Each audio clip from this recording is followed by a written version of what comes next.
प्रेम आंधळं असतं की लग्नाचे धागे कमजोर असतात? देशभरातल्या 3 घटना ज्यांच्यामुळे हा प्रश्न पडतो। 3 पत्नींनी आपल्या पतीचा खून केला, पण तो निव्वळ प्रेम मिळवण्यासाठीचा एक मार्ग होता का, की इतर काही त्यामागे दडलेला आहे? देशभरात पत्नींनी पतीचे केलेले खून हा सध्या मोठ्या चर्चेचा विषय आहे। मेरठ, जयपूर आणि उत्तर प्रदेशातल्या ओरेया या गावात पती, पत्नी आणि वोमुळे पत्नीनं प्रियकरासाठी आपल्या पतीची हत्या केल्याच्या बातम्या मागच्या काही दिवसात सलग आल्या आहेत। महत्त्वाचं म्हणजे या तिन्ही प्रकरणात पतीचा खून करण्यात, त्याला मारण्यात त्याच्या पत्नीचाच पुढाकार असल्याचं पाहायला मिळतंय। मी हर्षदा परब, तुम्ही पाहताय मुंबई तकचं क्राईम स्टोरी सेगमेंट।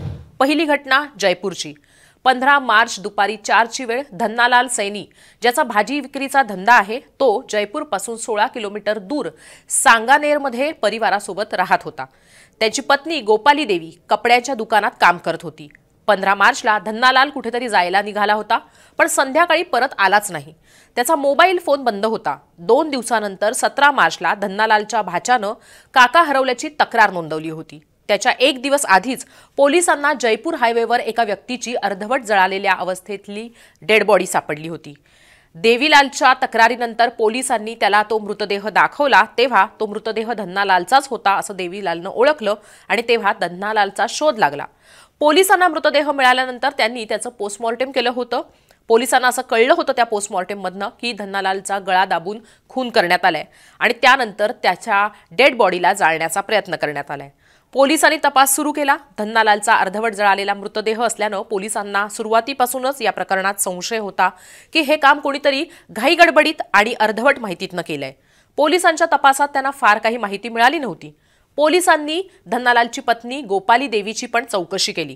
पोलिसांनी सीसीटीव्ही फुटेज सुद्धा तपासले आणि पोलिसांना गोपाली देवीवर संशय अधिक यायला लागला। पोलिसांनी जेव्हा गोपाली देवीची कठोर शब्दात चौकशी केली, तेव्हा तिनं प्रियकराबरोबर मिळून धन्नालालचा खून केल्याचं मान्य केलं। त्याचं नाव दीनदयाल, हा गोपाली देवीचा प्रियकर। गोपाली देवी ज्याच्या कपड्याच्या दुकानात काम करायची। चौकशीत गोपाली देवीनं पोलिसांना सांगितलं की ती आणि दीनदयाल हे 15 वर्षांपासून प्रेमसंबंधात आहेत। धन्नालालचं भाजी विक्रीचं छोटंसं दुकान आहे आणि गोपाली देवीनं धन्नालालला एका दुकानात आपण काम करत असल्याचं सांगितलं सुद्धा होतं।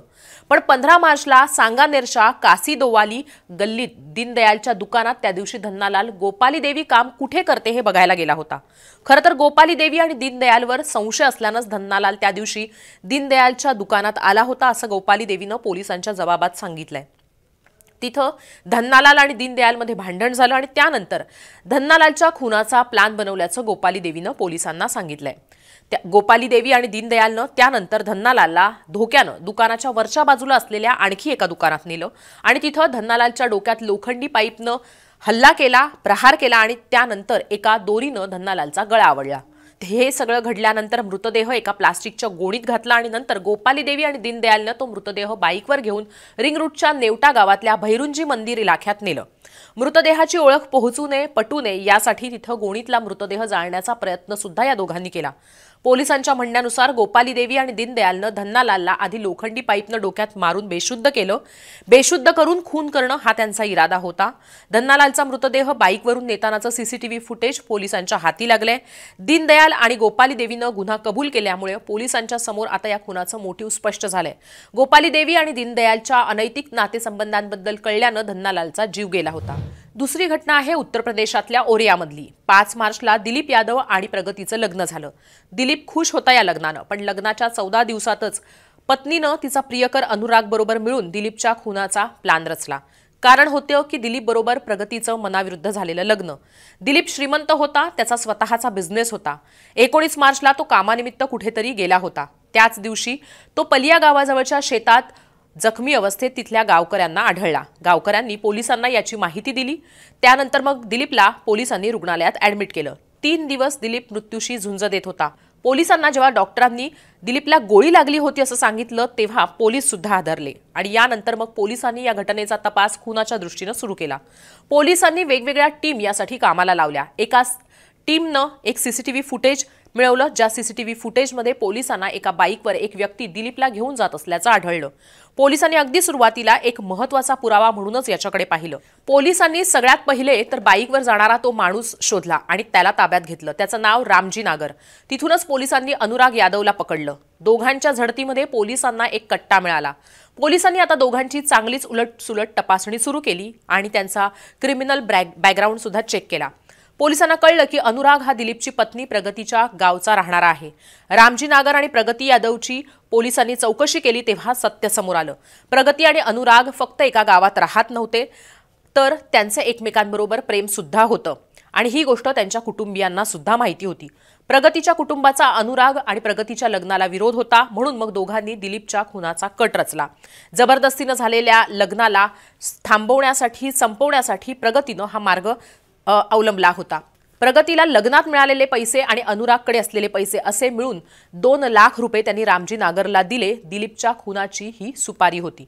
प्रगतीचं प्लॅनिंग होतं की दिलीप करोडपती आहे, मृत्यूनंतर त्याचे पैसे मिळतील आणि मग ती अनुराग बरोबर आनंदानं राहू शकेल। प्रगतीचा नवऱ्याला मारण्याचा प्लॅन तर यशस्वी झाला, पण अनुराग बरोबर राहण्याचा तिचा प्लॅन फसलाय, कारण आता त्या दोघांना तुरुंगात राहावं लागणार आहे। तिसरी घटना आहे ती म्हणजे मेरठची, जिथं पत्नीनं बॉयफ्रेंड बरोबर मिळून आपल्या पतीचा खून केला आणि 5 वर्षाची मुलगी पदरात असताना सुद्धा। सौरभ कुमारची त्याची पत्नी मुस्कान रस्तोगी आणि तिचा बॉयफ्रेंड साहिलनं हत्या केल्याची घटना ताजी आहेच। निर्घुणपणे फक्त सौरभची हत्या केली नाही, तर त्याच्या शरीराचे तुकडे केले, ड्रममध्ये सिमेंटमध्ये घालून पुरावा नष्ट करण्याचा प्रयत्न केला, पण पकडले सुद्धा गेले मुस्कान आणि साहिल। उत्तर प्रदेश आणि राजस्थानमध्ये घडलेल्या या घटनांवरून माणसं इतकी निर्दयी का होऊ लागली आहेत असा प्रश्न सतावतो, पण त्याचबरोबर नात्यांचे धागे सुद्धा आता उसवत चालले आहेत का असा सुद्धा सवाल उपस्थित होतोय।